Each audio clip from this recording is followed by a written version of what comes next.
Sentar todos. Irmãos, a paz do Senhor Jesus a você. Amém, irmão? A paz do Senhor Jesus a você. Desejo para você e para a sua casa uma semana próspera, rica, abençoada, uma semana de vitória, uma semana onde você vai desfrutar mais da graça, do favor merecido do Senhor. Você crê nisso? Nossa, pastor, você diz isso no final do culto, mas é agora. É agora, para você já receber e já continuar a ficar aí animado no seu lugar, porque Deus é bom. Eu não sei se você estava aqui, alguns domingos atrás, quando na ceia do mês de outubro, eu comecei a falar sobre o julgamento de Jesus, sobre o julgamento de Jesus, a farsa do julgamento de Jesus. Falei sobre três personagens da história bíblica relevantes no contexto da crucificação de Jesus, né? Primeiro, não tem como falar dele, Pôncio Pilatos, governador romano. Falei sobre Caifás, sumo sacerdote na época de Jesus, né? Falei sobre Herodes Antipas, governador, né? Ali com status de fazer a mediação entre o judeu e Roma, enfim. Sobre esses três personagens, sobre tudo aquilo que levou o julgamento de Jesus, toda a farsa do julgamento de Jesus. E eu quero dar continuidade a essa história tão conhecida do povo de Deus. Hoje, essa minha palavra, ela vai ser um pouco diferente das palavras que eu tenho trazido para você. Nós vamos mergulhar na história bíblica, e a história bíblica se encarregará de ministrar o seu coração. Você diz amém por isso? A história bíblica se encarregará de trazer revelações ao seu coração, de trazer arrependimento aos que precisam, de trazer ânimo para os que precisam, de trazer paz para aqueles que precisam, de trazer cura aos que estão doentes. Quem diz amém por isso? Tudo isso é o poder da palavra do Senhor, é o poder da palavra de Deus, né? O texto que nós vamos ler está lá em está lá em Mateus, capítulo 27.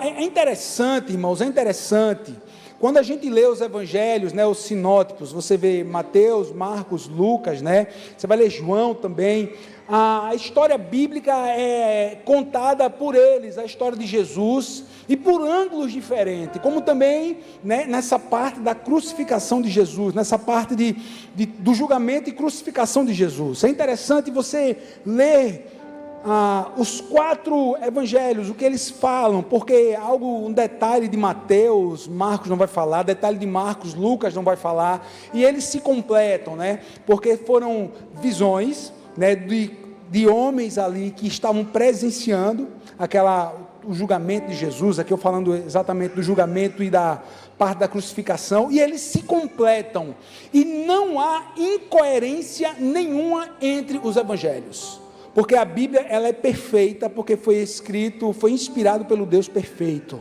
né? Não há incoerência nenhuma na palavra de Deus.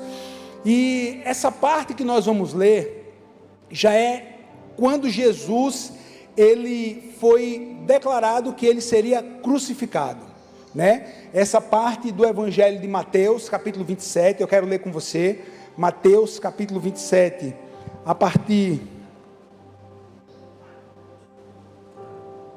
Mateus, capítulo 27, a partir do versículo 26, diz assim: Então, Pilatos soltou-lhes Barrabás, mandou açoitar Jesus e o entregou para ser crucificado. Assim, os soldados do governador levaram Jesus ao pretório e reuniram toda a tropa ao seu redor. Eles lhe tiraram as vestes e o vestiram com um manto escarlate.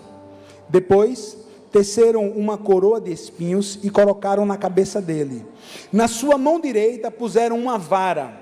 Ajoelharam-se diante dele e começaram a zombar. Saudações, rei dos judeus. Cuspiram nele e batiram em sua cabeça com a vara. Depois de terem zombado, amém, irmãos? Depois de terem zombado dele, tiraram-lhe o manto e o vestiram com as suas próprias roupas. E em seguida levaram-no para ser crucificado. Ao saírem, encontraram um homem de Cirene chamado Simão, a quem forçaram a carregar a cruz, chegando a um lugar chamado Gólgota, que quer dizer lugar da caveira. Quem diz amém por essa palavra? Irmãos, eu quero trazer para você esse contexto, como eu disse, vamos falar sobre a história.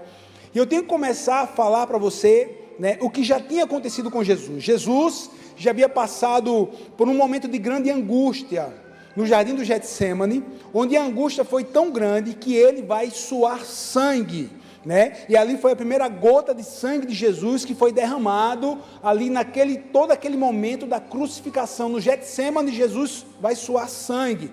Porque naquele momento a tensão, o coração de Jesus estava extremamente perturbado, porque aqui Jesus, lembre, Jesus homem, tá certo? Filho do homem, Filho de Deus, que se fez carne e habitou entre nós, e ele sabia o que estava preparado para ele, sabia o que estava preparado, a cruz, tudo que antecedia a cruz, e tudo que ele iria passar, e ali, a alma de Jesus estava ali extremamente angustiada.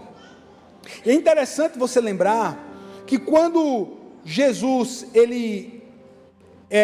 os soldados do templo, vão com Judas para prender Jesus, e que Pedro vai puxar a espada, vai cortar a orelha do homem chamado Malco, e ali Jesus diz assim, olha, se eu quisesse, eu clamaria ao Pai, e ele enviaria 12 legiões de anjos. Lembra dessa palavra?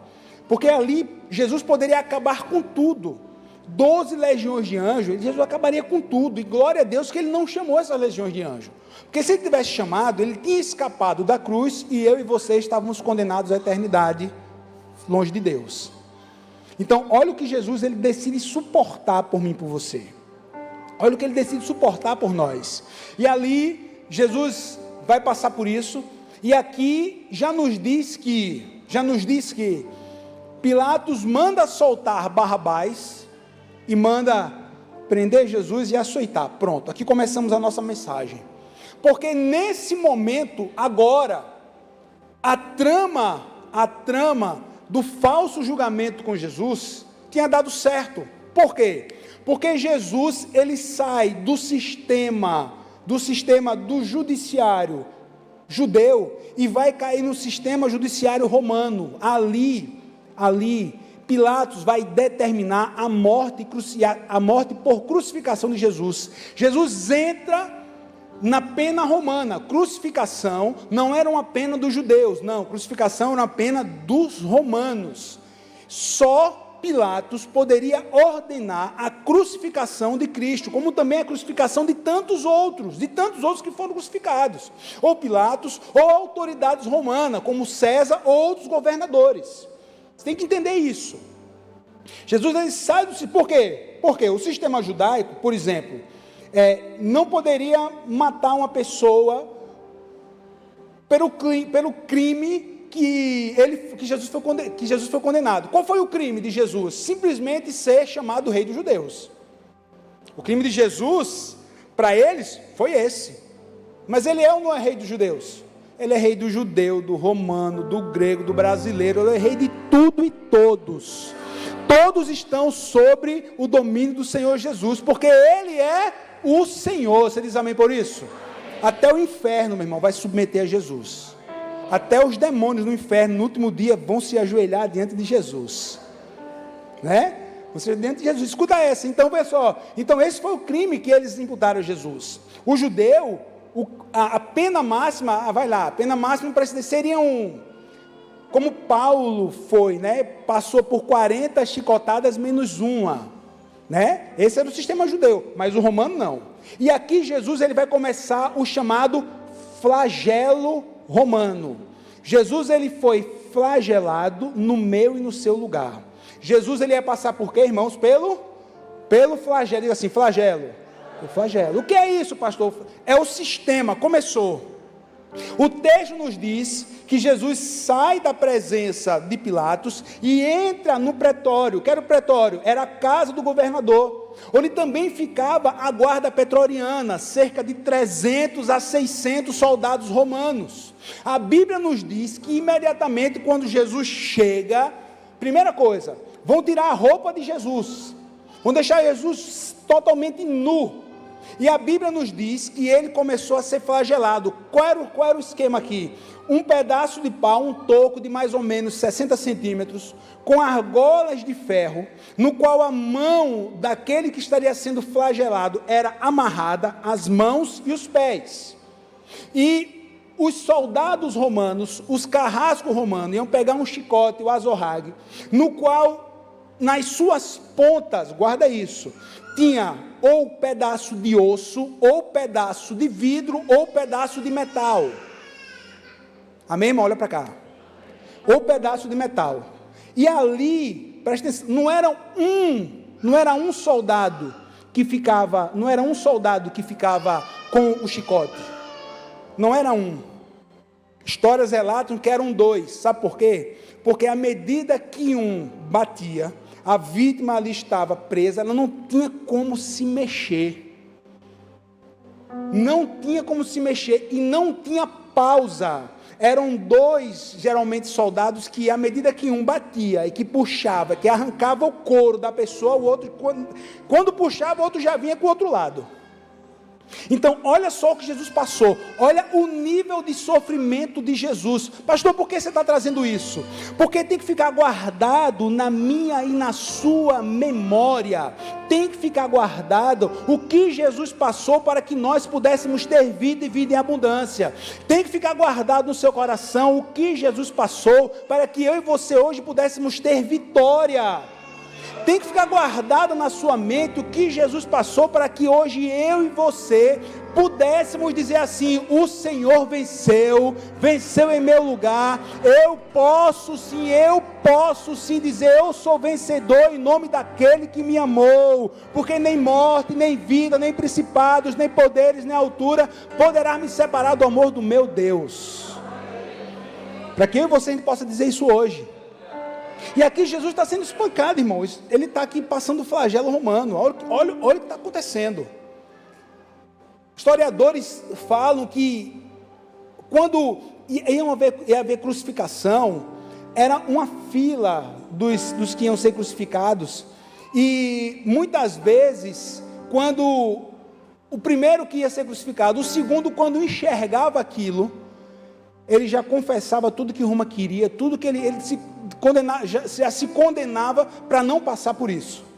De tamanha a dor, tamanho era a brutalidade com a pessoa que estava sendo crucificada. Ali, meu irmão, vê só a diferença. O sistema judaico eram eram 40 chicotadas menos uma. O romano não tinha número, não tinha limite. Era quanto ali os soldados quisessem assim fazer. E assim eles castigaram Jesus. Olha o nível de humilhação. Eles não queriam apenas matar, eles queriam humilhar Jesus. Olha a humilhação que o Senhor sofreu. A Bíblia nos diz que ele entra no petróleo, toda a guarda, bota o versículo aí, meu filho, por favor. Eu acho que é o 27, vai falar sobre toda a guarda. É um grande detalhe que tem nesse versículo. Aí, vai falar assim, e tiraram as vestes, reuniram, assim os soldados do governador levaram Jesus ao petróleo e reuniram toda a tropa ao seu redor. Irmão, até quem não estava de serviço naquele dia, chegou para assistir o que estavam fazendo com Jesus. Até que não estava, toda a tropa, entre 300 e 600 soldados, toda a tropa. E o texto nos diz que depois de eles chicotearem Jesus, foi o que eles fizeram? Jesus já estava sem roupa. Pegaram um manto escarlate, colocaram sobre Jesus, pegaram uma coroa de espinhos, teceram uma coroa de espinhos e colocaram nas mãos de Jesus um pedaço de pau, um caniço, simbolizando que ele era o quê? O rei dos judeus. E a Bíblia vai nos dizer que aqueles soldados se curvaram diante de Jesus. Pastor, era para adorar Jesus? Não era para adorar Jesus. Eles se curvam diante de Jesus para humilhar Jesus. Olha o nível, olha o que está acontecendo. Você está acompanhando, irmão? Você está acompanhando? Olha o nível que está acontecendo com o Senhor. Eles pegaram um manto escarlate. Irmão, não sei se você conhece o detalhe, mas para ter uma roupa naquele tempo de cor azul, vermelho, amarelo, era um tecido muito caro, principalmente o vermelho, não tinha a tecnologia que se tem hoje, era algo muito caro. Há um consenso na arqueologia bíblica, no qual essa veste que pegaram e vestiram em Jesus, era uma veste, sabe de quem? De Pilatos, um pano velho de Pilatos, uma das suas capas vermelhas, e colocaram em Jesus, e eles estavam zombando, dizendo, sabe o que? Salve Rei dos Judeus, porque essa era o cumprimento que César recebia. Quando César, o imperador romano, chegava, como era que ele era saudado? Saudado assim, ave César, que era salve César. Só que os soldados, para escarnecer de Jesus, que o crime que ele estava sendo condenado era ser rei dos judeus, disseram assim, salve Rei dos Judeus. Não era exaltando, era escarnecendo. E o texto nos diz que eles ficaram de joelhos e começaram a imitar os milagres que Jesus havia feito. Era como se fosse assim, um soldado disse assim, ele curou um cego, eu estou cego, Jesus vai, me cura, eu fui curado, e uma zombaria total, depois de ele ter passado pelo chicote romano. Está acompanhando o que está acontecendo? Olha o que está acontecendo com Jesus, olha o que está acontecendo. Se não bastasse, cada soldado passou por Jesus, pegou o caniço da mão, zombou de Jesus e bateu naquele caniço na cabeça de Jesus, cuspiu em Jesus, arrancou um pedaço da barba de Jesus. Olha o sofrimento. Entenda, nesse momento, Jesus ainda poderia chamar 12 legiões de anjos e acabar com tudo isso. Mas ele fez? Não. Em amor a mim e a você. Em amor a mim e a você. Jesus está lá, sofrendo, os soldados ali com os joelhos curvados, zombando de Jesus, mas mal sabiam eles, mal sabiam aqueles soldados, mal sabiam, que décadas à frente de Jesus, ia ser salvo um homem, cidadão romano, com o nome de Paulo, e ele ia escrever a sua carta aos romanos. Em Romanos 14, Paulo vai dizer assim, que um dia todo joelho vai se dobrar e toda língua vai confessar que Jesus é o Senhor, para a glória de Deus Pai. Eles não sabiam, não imaginavam que no meio de uma zombaria, eles estariam profetizando o que iria acontecer com cada pessoa no último dia. No último dia, todos vão se dobrar diante de Jesus. Demônios que estarão no inferno, espíritos de pessoas que estarão no inferno, os céus, os anjos, as criaturas do céu, todos no último e grande dia vão se dobrar e vão cumprir o que diz a palavra. Ele é o Senhor, para a glória de Deus Pai. Ele é o Senhor. Todos vão confessar. Só que entenda, quem confessa em vida que Ele é o Senhor, não precisará se dobrar no lugar longe de Deus para confessar que Ele é o Senhor. Quem confessa em vida, vai se dobrar lá no céu. Eu estava ouvindo um pastor pregar sobre essa parte, ele dizendo assim, a experiência dele, eu achei muito fantástico, compartilho com você, ele dizendo assim, que começou a orar a Deus sobre esse versículo, sobre esse versículo, Senhor, como é que vai ser, esse se dobrar, dos espíritos se dobrar, vai vir um anjo do céu, e vai fazer força, para que o espírito se dobre, para que os anjos se dobrem, o que vai acontecer? A glória de Deus, irmão, eu acredito que a glória de Deus, ela vai ser tão grande, a glória de Deus vai ser tamanha, que ainda hoje, esse tamanho, esse resplendor da glória, nem um olho viu, nem olho nenhum contemplou ainda, nem aqueles que estão no céu, vai ser algo tão lindo, tão maravilhoso, tão glorioso, algo tão esplêndido, que diante da majestade do Senhor, nem o espírito ficará sem se dobrar, porque Ele é o vencedor, Ele é o Deus grande, Ele é o Deus fiel. Eu creio, você pode aplaudir Jesus por isso, irmão? Que grandeza do Senhor, que grandeza do Senhor, que grandeza do Senhor, que coisa linda, que coisa fantástica. assim a palavra do Senhor irá se cumprir. Mas nesse momento o Senhor Jesus está sofrendo. Isaías 52:14 vai dizer: como muitos ficaram pasmados diante dele, a sua aparência estava tão desfigurada que ele se tornou irreconhecível como homem, não parecia um ser humano, porque tamanha dor, tamanha humilhação. Por quê? Porque a humilhação de Cristo cancelou a minha e a sua humilhação. Se você crê, diga assim: a humilhação de Cristo cancelou a minha humilhação.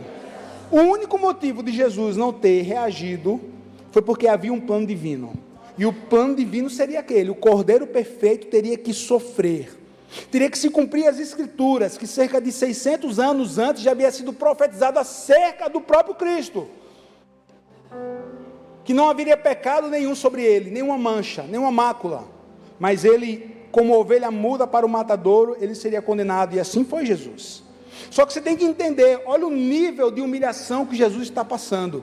O texto nos diz que depois de Jesus ser humilhado, tendo colocado a capa, conforme diz a história de Pilatos, a Bíblia não vai falar sobre isso, mas a história vai relatar isso daí, dos soldados terem se dobrado e terem xingado Jesus, humilhado Jesus, tiram esse manto, colocam a roupa do próprio Cristo, vestem ele com a roupa dele, e ele vai sair para ser crucificado, e ele vai sair carregando o madeiro nas suas costas.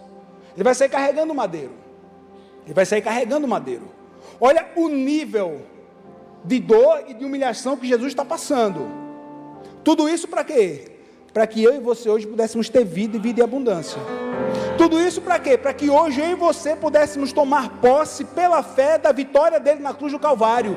E tudo aquilo que o inimigo levou, vai ter que ser restituído duplamente. Tudo aquilo que o Senhor levou, sabe por quê? Porque ele venceu na cruz, o sangue de Jesus é poderoso. O sangue dele foi derramado para que eu e você pudéssemos ter vida e vitória. Eu estava lembrando quando estava fazendo essa mensagem, que em 2020, ou foi 2021, eu preguei aqui sobre os 7 derramamentos do sangue de Jesus. Eu estou pensando em repetir essa palavra no ano que vem, na parte da Páscoa.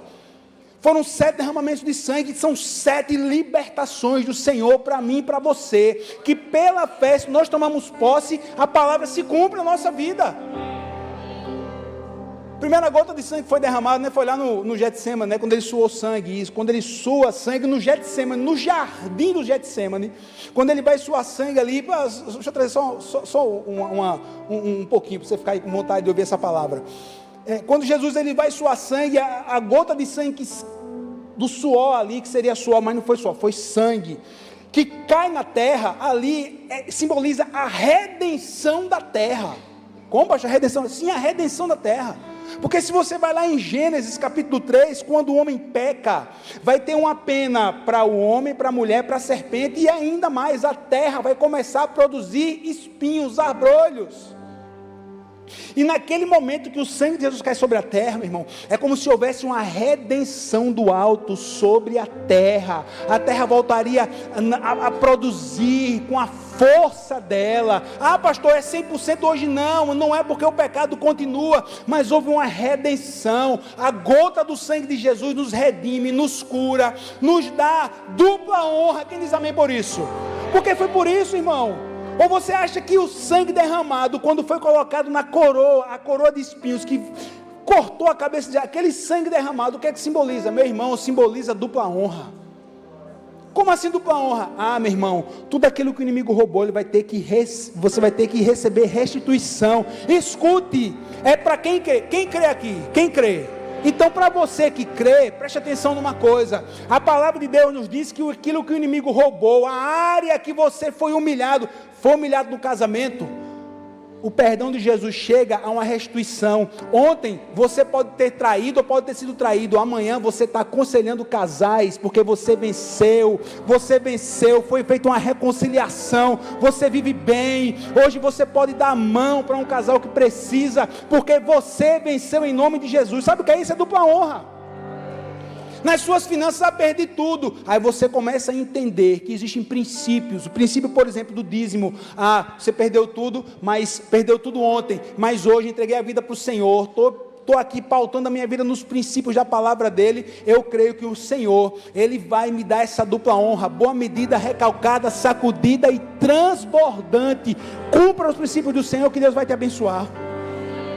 E na sua família, Deus vai ministrar algo grande na sua família. Chegou aqui com a família em frangalhos, você entregou a vida para Jesus, está seguindo o princípio da palavra, crê, meu irmão, a salvação é para você e para a sua casa. É para quem crê, crê. Quem não crê, fica vendo o outro que é abençoado. Mas eu vou ficar vendo não, vou viver isso. Quer alguém vai viver comigo? Vamos viver. Foi para isso que Jesus veio também. E o principal, para que o meu nome e o seu nome seja escrito no livro da vida, para que nós possamos ter salvação eterna. Aqui Jesus é colocado em Jesus as suas roupas, e ele sai do petróleo e vai do petróleo romano até o Monte Caveira, e nesse trajeto Jesus está carregando o madeiro. Escuta isso, Jesus não vai carregar a cruz, os 2 pedaços de madeira, não, ele vai carregar o pedaço de madeira que vai para a horizontal. O vertical já ficava lá, porque só o horizontal pesava cerca de 45 a 50 quilos, um saco de cimento hoje, para uma pessoa que passou por todo o martírio. E ali Jesus está carregando o madeiro nas suas costas. Só que aqui tem algo muito importante que você tem que entender. Foi colocado em Jesus, e aqui também a Bíblia não fala sobre isso, mas mais uma vez a arqueologia bíblica e a história relata isso, que foi colocada uma placa sobre o pescoço de Jesus, porque era dessa forma que acontecia. Escuta, qual foi o crime de Jesus conforme o sistema romano? Ele ser o quê? Rei dos judeus. Esse é o crime.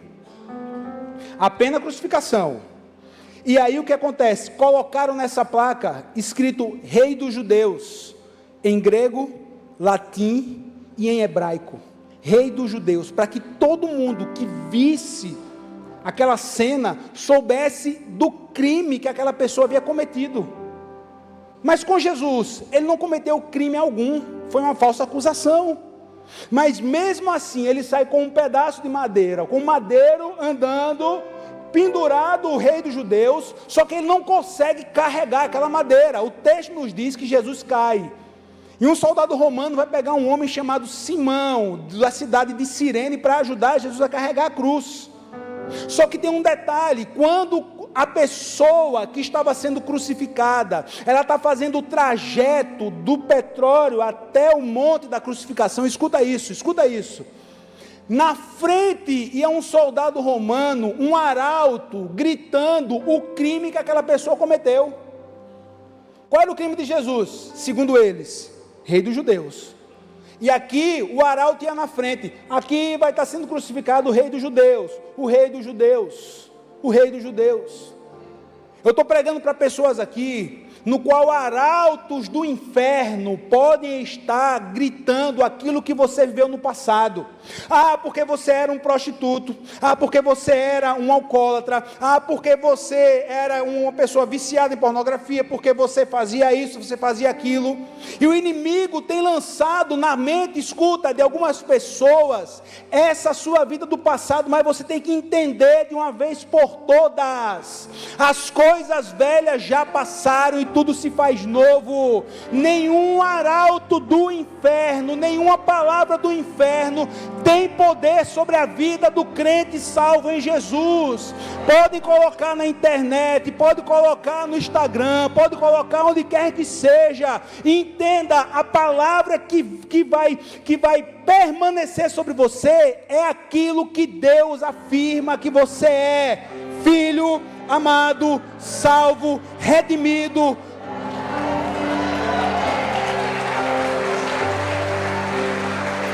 vitorioso em Deus.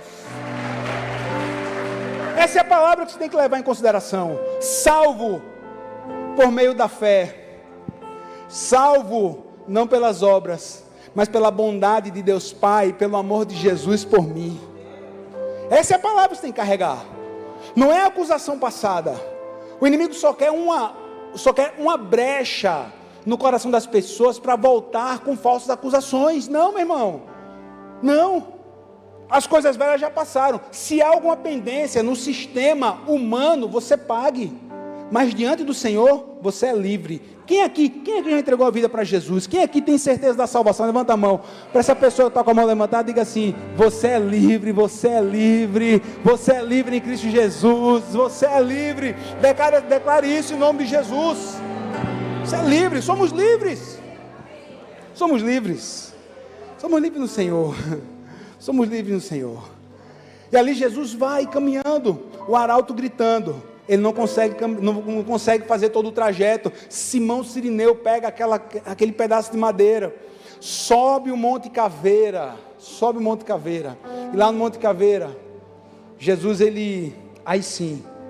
aí os madeiros se unem. Os madeiros se unem. Quando os madeiros se unem, o soldado romano vai colocar os cravos nos pés de Jesus, nas mãos de Jesus. E ali a cruz é colocada de pé. Assim o Filho do Homem é crucificado. O Cordeiro perfeito de Deus tem o seu sangue derramado.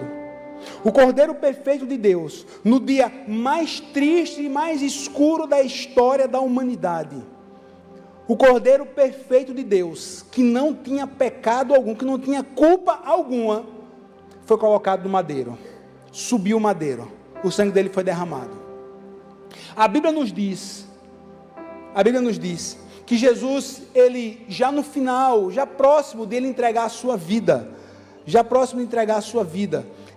Jesus vai estar relatado, esse versículo, ele é interessante demais, ele é muito forte. Vai colocar o Evangelho de João capítulo 19, versículo 28, diz assim, João 19, 28, vai dizer assim: depois disso, por Jesus saber que tudo estava concluído, e para que a Escritura se cumprisse, disse: tenho sede. Jesus teve sede, para que a minha e a sua sede fosse sanada. Jesus teve dor, para que eu e você não pudéssemos passar pela dor eterna. Jesus passou pelo flagelo, para que eu e você pudéssemos ser livres de toda essa culpa. Jesus disse: tenho sede. Você pode conhecer a história. O texto vai nos dizer que um soldado romano vai pegar uma esponja, vai colocar vinagre. Entenda, não era o vinagre como a gente tem hoje, o vinagre para lavar carne, vinagre para cozinhar, não. Vinagre, hoje tem tanto vinagre, né? Vinagre de maçã, de uva, né? Tudo azedo, não interessa. Aqui não era esse, aqui, meu irmão, escute. Mais uma vez, a arqueologia nos diz que tinha grupos de mulheres que se compadeciam tanto de uma pessoa que seria crucificada, que pegavam uma misturas de óleos, essências, junto com o vinagre, e fazia como se fosse uma substância entorpecente. Por quê? Para aquela pessoa que estivesse na cruz, ao tomar aquele vinagre, que era essa mistura toda, tivesse pelo menos um pequeno alívio da sua dor. Você está entendendo? Foi porque Jesus negou esse vinagre. Sabe o que foi? Porque ele não poderia entrar no corpo de Jesus nada que pudesse aliviar a dor. Nada. Por quê? Porque tinha que ser o sacrifício do Cordeiro de forma perfeita. Mais uma vez, preste atenção, estou contando a história e estou trazendo a narrativa para você. A história para quê? Por que tinha que ser o Cordeiro perfeito? Para que eu e você pudéssemos ter vida e vida em abundância.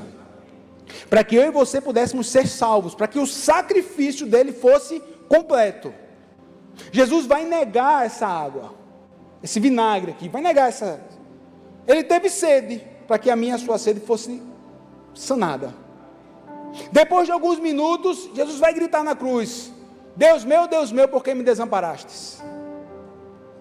Imagine só, aquele no qual disse para os seus discípulos: quem vem a mim vê o Pai, eu e o Pai somos um, eu faço a obra do meu Pai, Imagine só, naquela hora Jesus, ele com toda a força que ainda restava, e entenda, não era muita força, porque o coração dele já estava entrando em colapso, porque o pulmão já estava entrando em colapso, ele já estava ali ficando sem ar. Escuta isso, a pessoa passava pelo chicote romano, as costas estavam toda rasgada, já tinha perdido muito e muito sangue, ele chegava na cruz, ele só estava vivo ainda, porque as pernas sustentavam ainda o diafragma, mas como você conhece a história, muitos morriam na cruz, depois que as pernas eram quebradas, e morria, sabe como? Por asfixia. Eita, agora foi. Morria sem ar. Asfixia, eu estou ligado, porque eu estou empolgado. Asfixia. Morria dessa forma. Era dessa forma. Só que aí Jesus vai gritar mais uma vez: Tetelestai, em tuas mãos entrego o meu espírito. E ele vai gritar: Pai, está consumado. Naquela hora está consumado, Jesus morre. Naquela hora morreu o verdadeiro rei dos judeus. Naquela hora morreu o inocente por tantos pecadores. Naquela hora morreu o Cordeiro de Deus que se entregou, o Cordeiro de Deus que só fez bem, o Cordeiro de Deus que trouxe paz, o Cordeiro de Deus que trouxe vida, o Cordeiro de Deus que trouxe esperança e salvação. Naquela hora, em tuas mãos entrego o meu espírito. Roma não brincava com morte em crucificação. O texto nos diz que um soldado romano vai pegar uma lança e vai transpassar Jesus. E naquela hora que transpassa, o que vai acontecer? Vai sair o quê? Água e sangue. Ali é a constatação de que Jesus havia morrido. Ali foi a constatação que Jesus havia morrido. Ali foi a constatação. Jesus morreu. O Cordeiro se entregou. O Cordeiro se entregou. E agora? E agora? Para mim e para você hoje, nós conhecemos a história, mas na época, naquela hora, Jerusalém estava empolvorosa. Eu não sei se você, alguma vez, já teve o seguinte pensamento: quando Jesus estava na cruz do Calvário, que a Bíblia diz que todos abandonaram Jesus, os discípulos correm com medo, ficaram ali algumas mulheres, poucos discípulos ficaram. Eu não sei se você se pergunta, naquela hora, onde era que estavam os cegos que Jesus curou? Naquela hora, onde estavam os leprosos que foram curados? Naquela hora, onde estavam os paralíticos que voltaram a andar? Naquela hora, onde estava a mulher do fluxo de sangue? Naquela hora, onde estavam todos aqueles que Jesus fez tantos bens? Se você vai em João capítulo 20, foram tantos milagres que Jesus fez, que não dá para contar. Está relatado uma parte. Onde estavam todos eles? Abandonaram Jesus. Abandonaram Jesus. O Pai deu as costas para Jesus. E ali ele vai morrer. Ali ele vai morrer. E a próxima palavra que eu vou trazer para você é sobre a transformação da noite mais escura. Eu quero falar sobre a ressurreição de Jesus, dando uma ênfase a essa ressurreição, porque hoje eu quero trazer a dor de Jesus. E você tem que sair daqui hoje lembrando dessa dor, que foi com um objetivo. Qual o objetivo dessa dor, pastor? Para que eu e você pudéssemos ter acesso ao Pai, para que eu e você pudéssemos ter acesso a Deus. Jesus veio, ele trouxe restituição. Eu já falei sobre restituição, é verdade, amém, glória a Deus. Ele trouxe cura, sim. Ele trouxe cura, sim. Mas naquela hora, o véu do templo foi rasgado.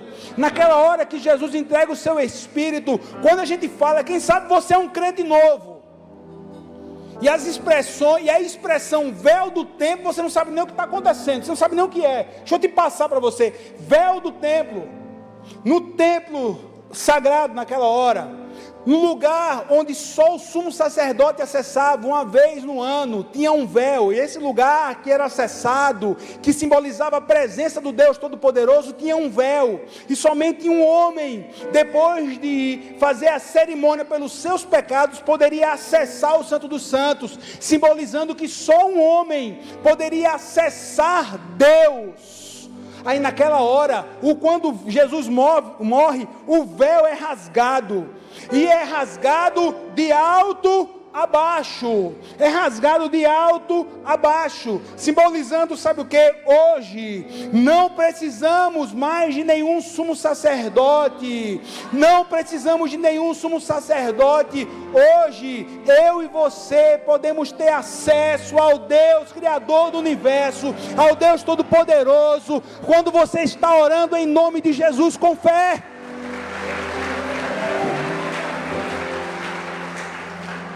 Jesus veio para isso, para desfazer as obras do diabo, para nos dar salvação, para nos reconciliar com o Pai. Naquela hora o véu foi rasgado, e naquela hora o homem que havia perdido a comunhão com Deus lá no jardim do Éden, porque o homem havia pecado mais de milênios à frente, naquela hora o cordeiro se entrega, o véu é rasgado e é colocado um novo conserto. Através do sangue de Jesus nós temos acesso ao Pai.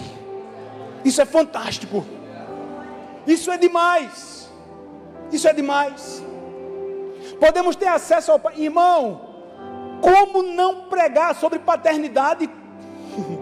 Como não pregar sobre a paternidade divina?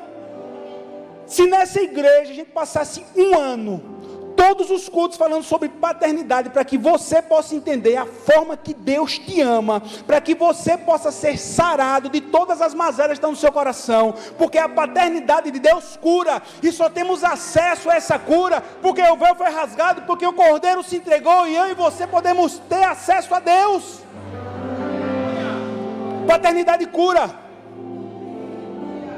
Como é que eu vou ouvir de pessoas que se dizem crentes, que está se falando muito de paternidade? Não, tem que falar todo culto.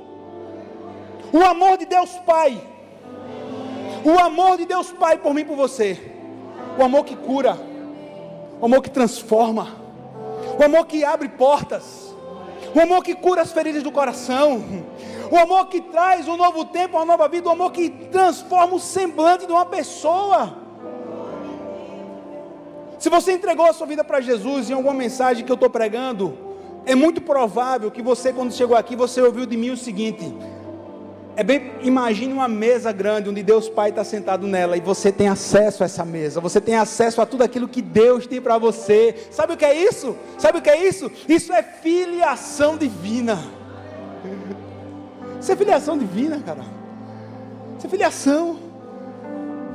Eu sou o que a Bíblia diz que eu sou. Eu tenho o que a Bíblia diz que eu tenho. Eu posso fazer o que a Bíblia diz que eu posso fazer. Hoje eu serei curado, tratado, abençoado pela palavra de Deus, e essa palavra vai fazer diferença na minha e na sua vida. E a palavra para você hoje é: o Cordeiro foi imolado na cruz, o sangue dele foi derramado, a moeda de compra foi paga. Moeda de compra, que loucura! Que é isso, pastor? Quem sabe você é novo crente, você não sabe o que é isso. A moeda de compra, porque estávamos mortos nos nossos delitos e pecados, servíamos ao império das trevas, mas Deus, na sua bondade, na sua ciência, entregou o seu Filho. O sangue dele foi derramado na cruz, sem pecado algum, o sangue perfeito. A moeda de compra da minha e da sua vida, a moeda de compra foi o sangue do Cordeiro. Nós fomos comprados. O apóstolo Paulo vai dizer que nós fomos comprados não por qualquer preço, mas pelo preço do sangue precioso de Jesus Cristo, Filho de Deus. O preço, a nossa vitória, o sangue de Jesus. É por isso, filho, que você e eu, a gente não tem motivo para viver cabisbaixo, entristecido. Pastor, o senhor está pegando pesado, o senhor se animou demais, não tem motivo para ficar triste. Irmão, a tristeza é algo inerente da nossa vida humana. Mas eu e você que entendemos o sacrifício de Jesus, nós já sabemos que a vitória final já foi garantida. Nós já sabemos que um dia, nós iremos habitar no céu, no lugar onde não há dor, então você pode celebrar. No lugar onde não há tristeza, então você pode celebrar. No lugar onde não há morte, aí você pode celebrar. No lugar onde não há tragédia, aí você pode celebrar, porque a vitória final é nossa. Vamos passar a eternidade com Deus, vamos morar no céu, vamos para Nova Jerusalém Celestial, vamos sim, o preço foi pago. Mas tem um negócio, irmão, só entra no céu quem tiver o nome na lista. Hashtag, dá uma mensagem, né? Hashtag, o nome na lista.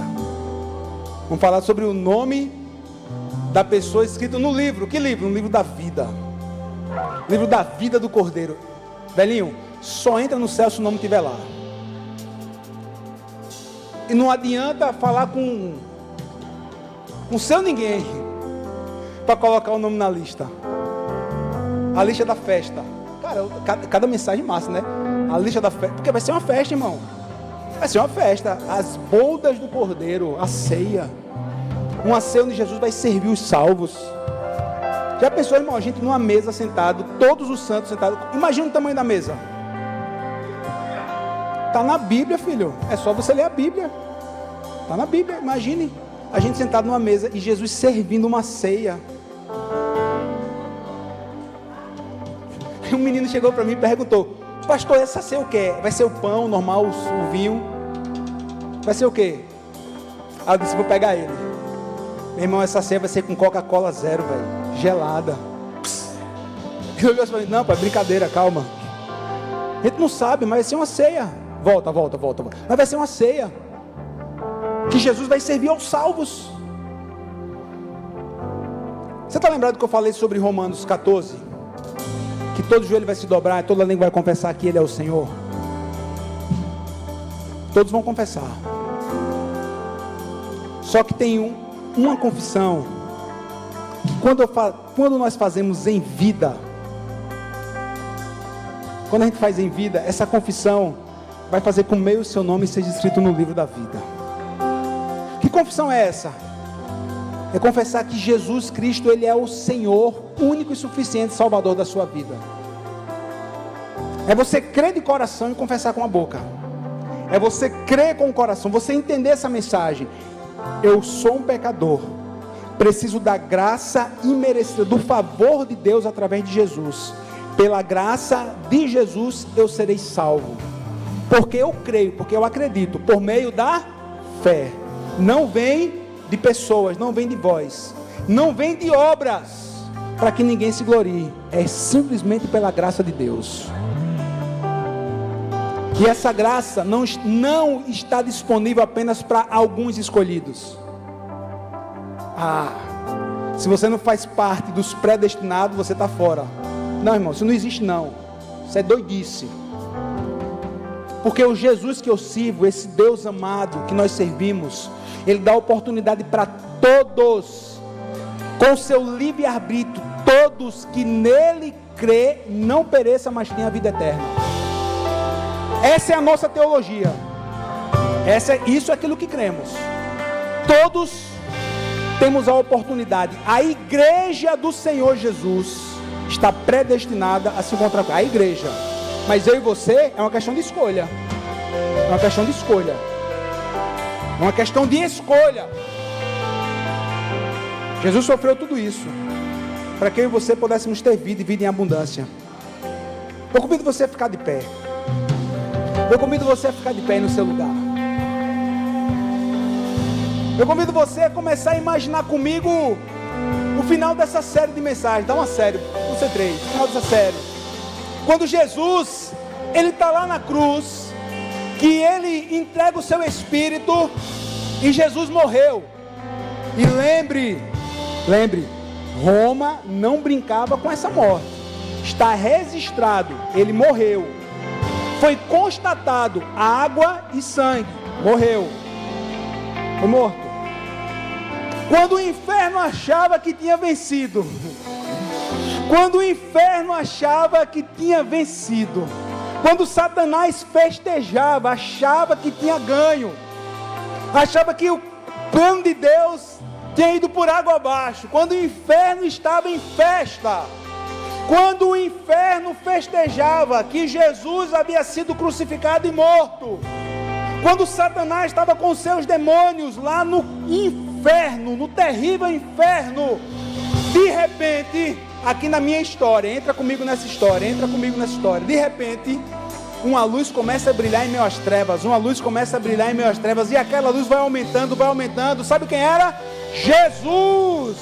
A Bíblia nos diz que Jesus foi ao inferno naqueles 3 dias, escuta, na sexta, no sábado, Jesus estava indo lá no inferno, sabe o que? Tirando da mão de Satanás, uma autoridade que foi dada pelo homem, quando o homem peca contra Deus, e ali Satanás é arrancada das mãos dele, toda a chave de morte, chave de inferno é arrancada nas mãos de Satanás, e escuta, e Jesus o vitorioso, porque a Bíblia assim nos diz, e Jesus o vitorioso, ele vai lá no inferno,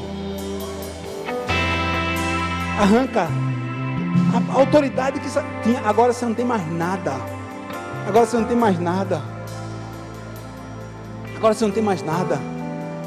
nesses 3 dias que o mundo achava que o Redentor tinha acabado, o plano acabou, os discípulos voltaram a pescar, outros voltaram para suas atividades, outros foram caminhando de Jerusalém a Emaús entristecidos, mas esqueceram que o plano de Deus é perfeito. Diga assim: o plano de Deus é perfeito. Eles esqueceram que o plano de Deus é perfeito, meu filho.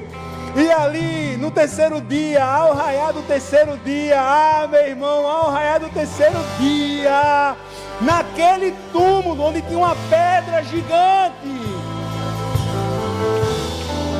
quando a gente for lá em Israel, a gente vai visitar o sepulcro, o lugar. Tem uma brigazinha, sabe? Tem 2 lugares. A gente estudou que o lugar onde Jesus foi sepultado é onde está lá os ingleses, o jardim lá dos ingleses, lá o jardim do sepulcro. Nós vamos lá. Acredito que é lá.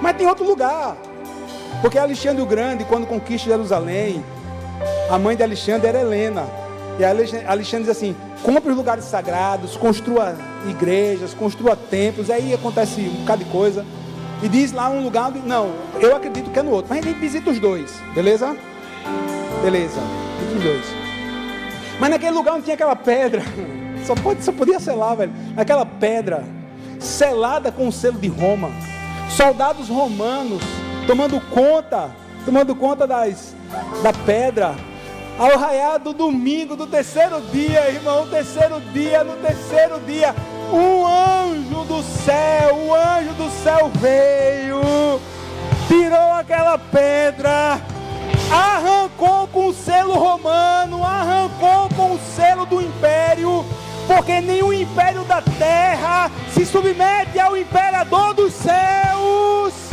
nenhuma palavra da terra se submete à palavra do Rei dos Reis. A pedra é rolada, é colocada para o lado, e o corpo morto de Jesus, morto antes, o mesmo Espírito que habita em você, crente, você dá um glória a Deus, o mesmo Espírito que habita em você, a Bíblia nos diz que ressuscitou Jesus dos mortos, o Espírito Santo de Deus, e naquela manhã de domingo, o corpo morto de Jesus ali estava, o Espírito Santo vem sobre ele, ele volta à vida,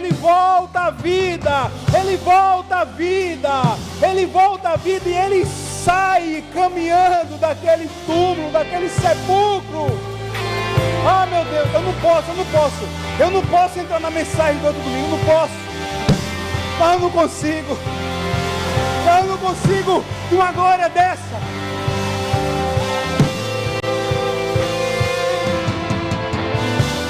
Jesus levanta, João vai nos dizer o detalhe. detalhe, eu gosto dos detalhes da Bíblia.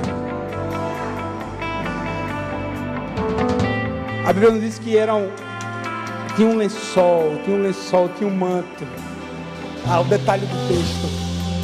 E ali, quem sabe você está visitando a gente, João vai dizer que o pedaço do pano, do lenço que estava sobre a cabeça do corpo de Jesus, ele não vai ficar jogado, ele vai dobrar direitinho. Jesus levantou, dobrou direitinho, porque tinha uma mensagem. A mensagem era: quando o chefe da casa estava numa mesa, e ele levantava da mesa, e ele não voltaria, o pano era jogado. Mas se ele fosse voltar, o pano era dobrado, e os funcionários não poderiam mexer. A mensagem é: o pano estava dobrado. A mensagem é: eu voltarei. A mensagem é: eu voltarei. A mensagem é: eu voltarei.